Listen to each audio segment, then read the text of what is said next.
All right, hi everyone. So welcome to today's Career Academy, and we will be discussing LinkedIn. Just as a reminder, in order to get credit towards the certificate and be in the raffle, you do have to complete the survey at the end. So whether if you're watching this live or watching it later, you will have to complete the survey. At the end, we will post a QR code and a link to the survey. And if you're watching online, underneath the video, there is a link in order to take that survey. To receive this certificate, you do have to watch 5 out of 8 of the career community. So all of them are posted on our website. You can get to that website at career.mercy.edu. And then you can see all of our past workshops and events at Attend Workshops and Events. All the recordings are there. So you can watch them and take the surveys and get that certificate at the end. All right, so I think we'll jump into today's presentation. So Alan, will you please start sharing your screen? Mhm. All right, Alan, you can take it away. All right. Uh, Good afternoon, everyone. So my name is Alan Rossetti. I'm a career coach here in the Career and Professional Development Office at Mercy College. And then this is my colleague, Liam Ross Fitzgibbons. And we are going to be presenting on Career Academy, LinkedIn, and online networking today. So Madison, if you have any questions throughout the presentation, please feel free to just unmute yourself and ask away.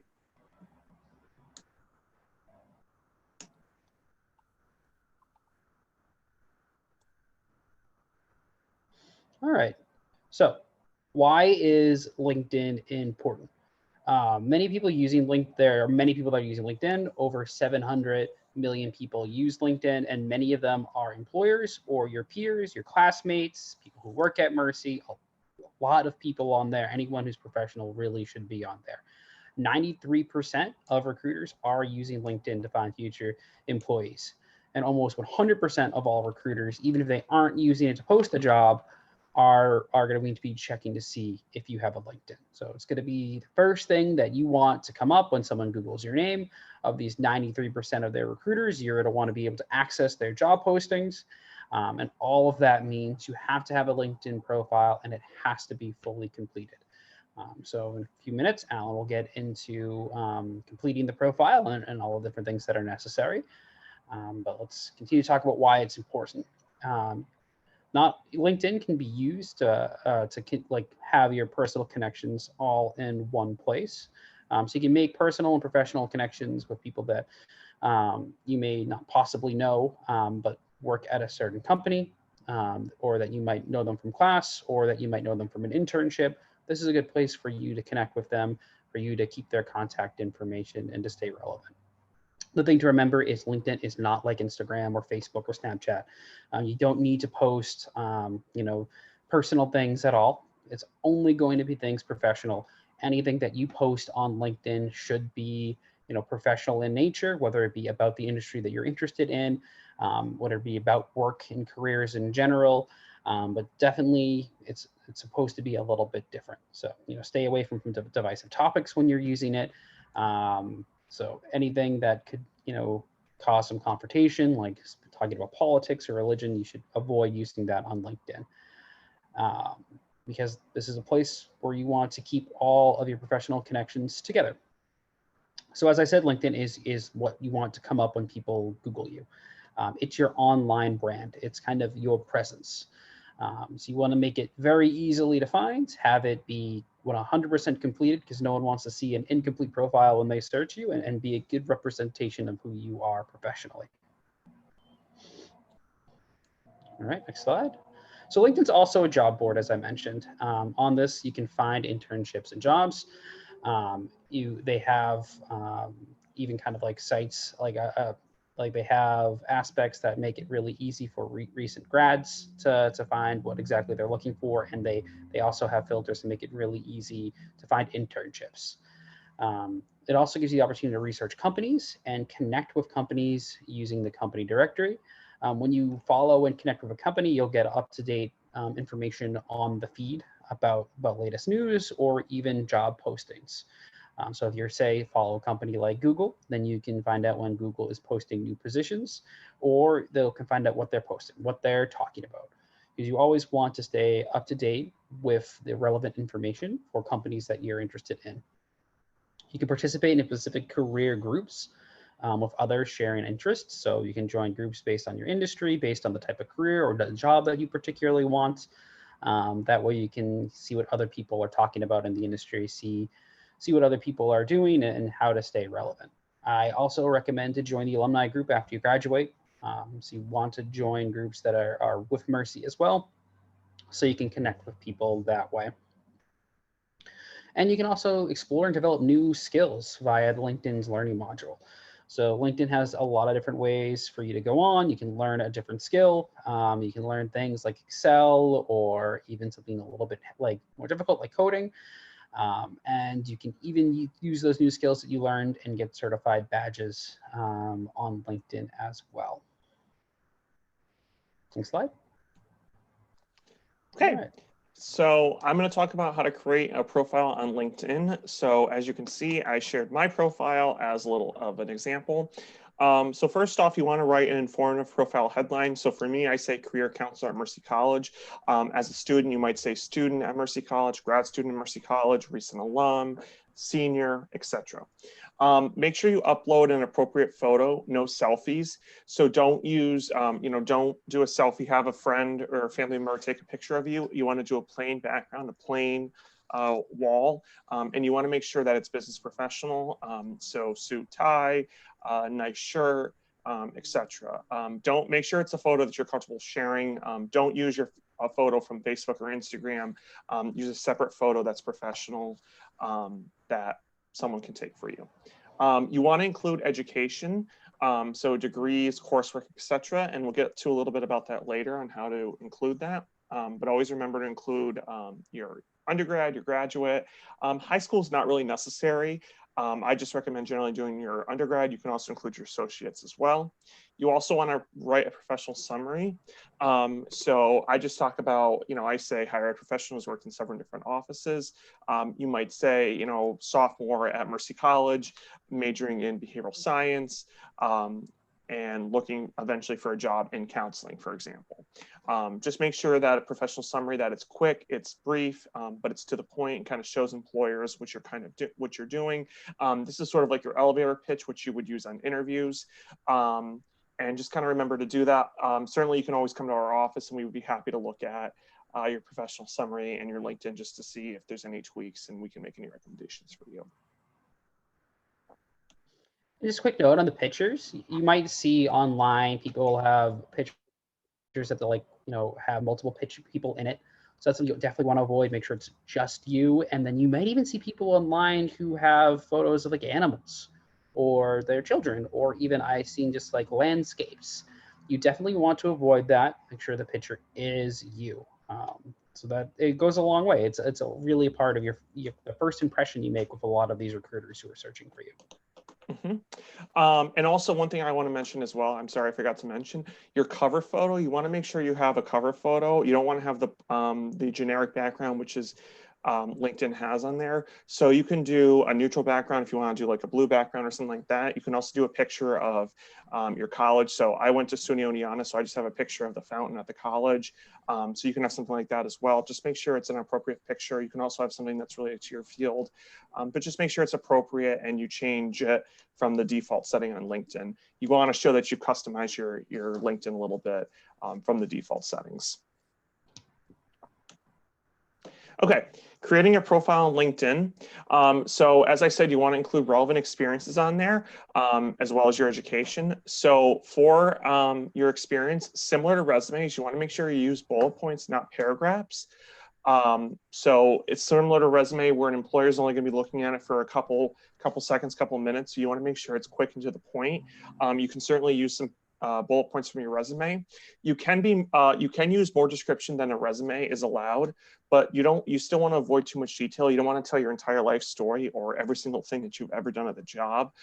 Similar to resume, pick the most important things you've done at that job and include them on the LinkedIn profile. You also want to add the company name in order to connect directly. This is a good idea because this can provide you connections through that company. LinkedIn will recommend connections for you, and it will usually say people you've worked with at Mercy College, and it will give you connections. So this is a great way to do that, and it's also easier for recruiters to find you. If they're looking for people at a specific company, they can look and see that you've worked there as well. So it's a great thing to do. Just make sure you put the official name of the company in.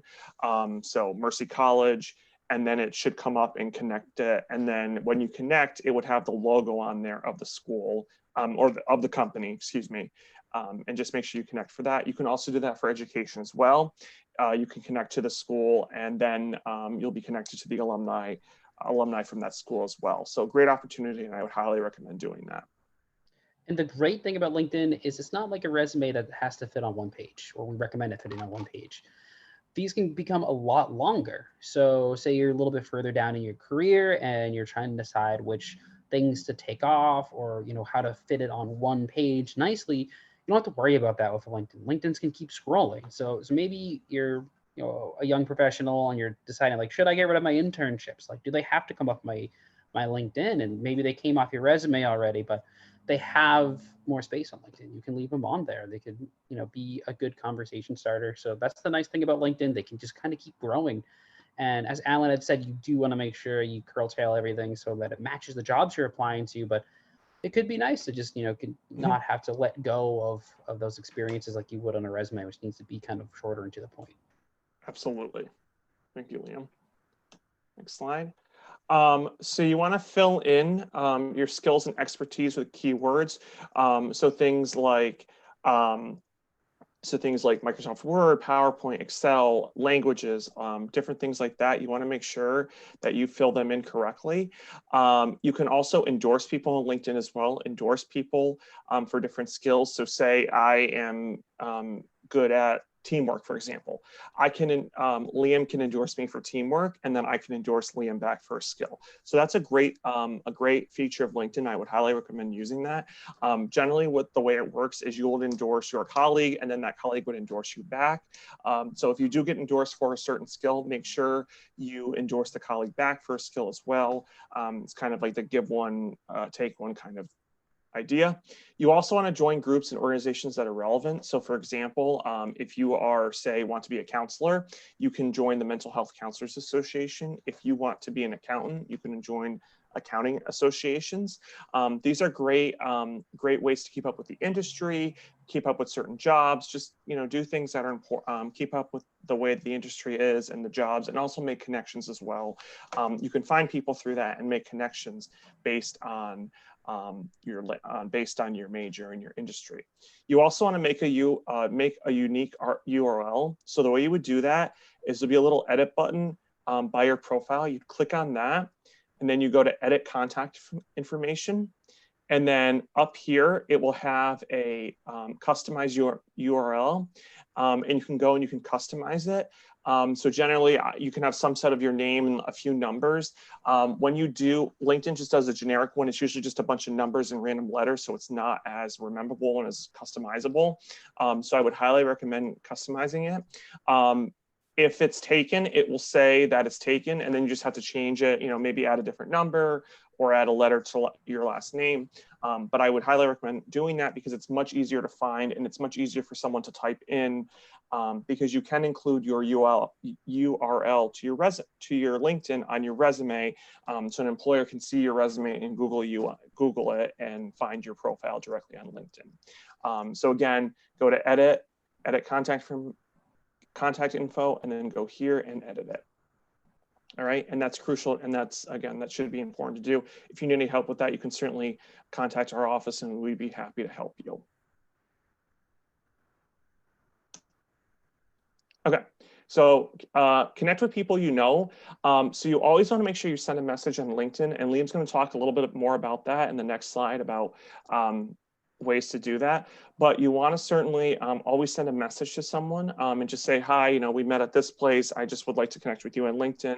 And then you hit send a message. So you would just go here and add a note. So that's very important to do. People are much more likely to accept connections when you send them a personalized note.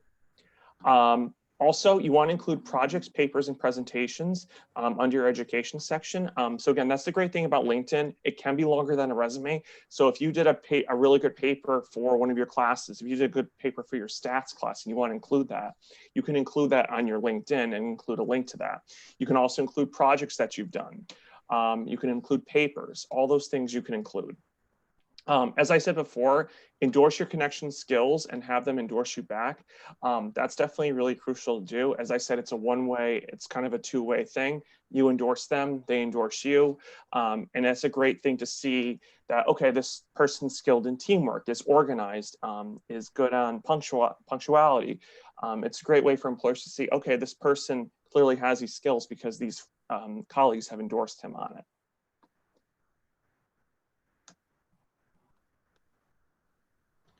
All right, so LinkedIn overall is also a networking tool.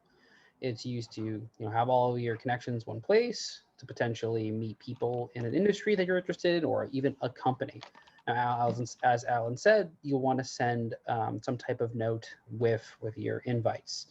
And these invites will change a little bit depending on who it is. If it's a close friend or a close family member, you could probably just skip that step and just send the default. But if it's a classmate that you might not know very well, or a faculty member you want to connect with, or someone at work or an internship, you definitely want to customize that.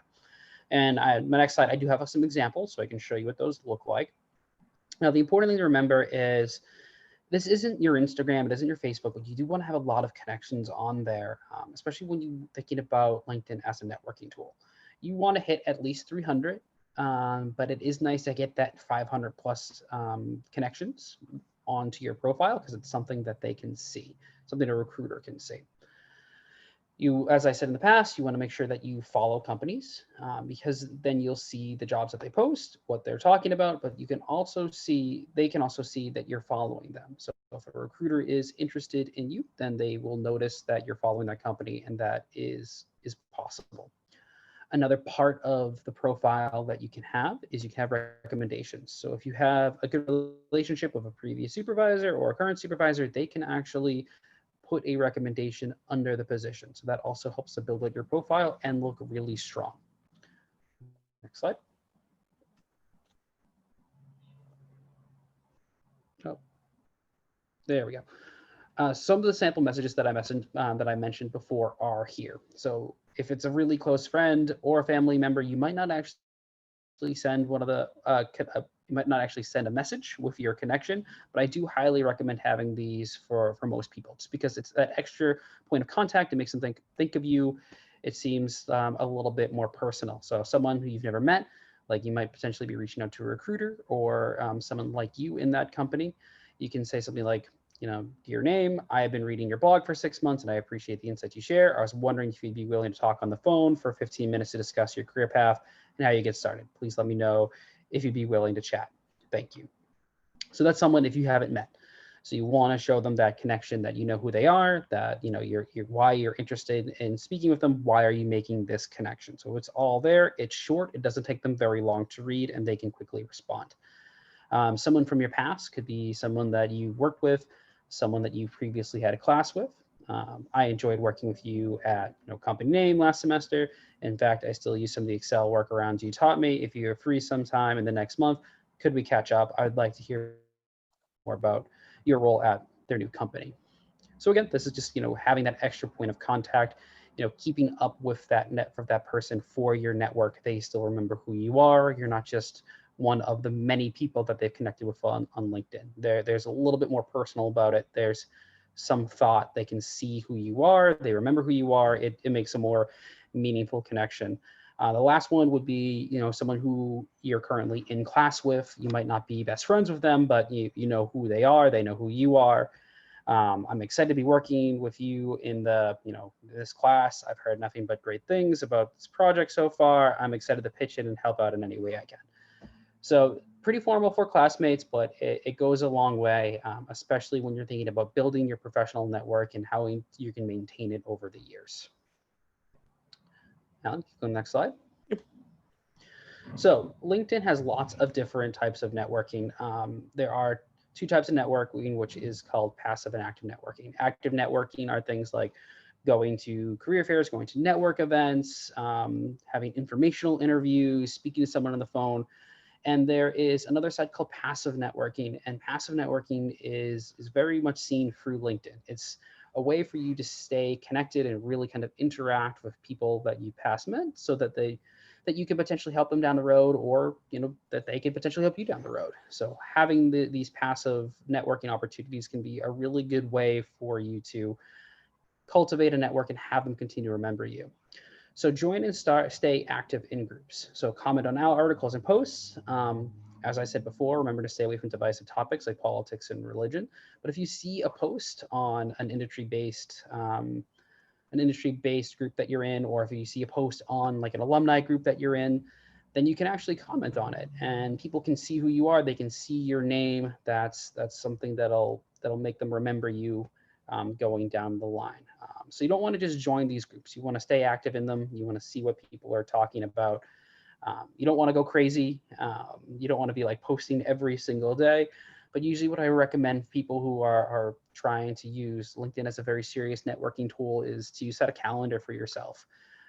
Maybe once a week you go on and you comment on a couple of articles. Maybe every other week you post an article that you've read from somewhere that is relevant. So you want to make sure that these people see you.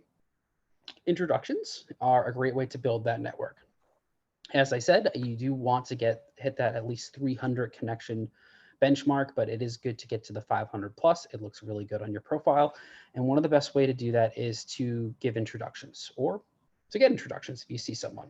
So you may want to connect with people that work at your targeted companies or in your field. If one of your connections is connected to them, you may want to ask for a connection to make an introduction. What you do is you actually message the person who you've already connected with, who can then actually on their end connect you together through LinkedIn. They can send a message, something pretty simple like, hi, this person wants to meet you, have a conversation, what it's like working at your company or working in your industry. That way you have a great kind of touch point with that person you already know, and you're building a stronger connection than just kind of an out of the blue message. So introductions are really a good way to meet new people, especially people at companies that you're interested in working for. Now, Alan had already mentioned this big part of passive networking, which is endorsing. So you want to endorse each other's skills. As Alan said, it's a quid pro quo kind of thing. You endorse someone endorses you. You can do the same thing with recommendations. But it's just a very small thing you can do to stay kind of relevant in people's minds. So it's like, oh, that was really nice of them. They're thinking about you. Now you're not just another one of the LinkedIn connections that they can potentially forget about. You also want to congratulate your connections when they start a new position, that they get a promotion. I know LinkedIn sends lots of emails about work anniversaries. So all of these are kind of good, easy to do things to just quickly write a small note. Someone knows who you are. You're cultivating that network.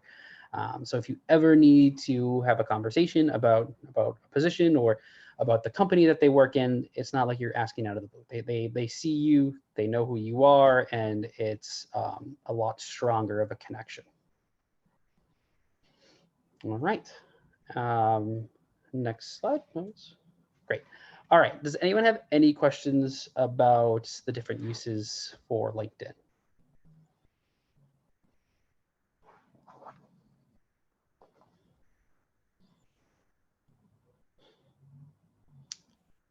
No, this is great, guys.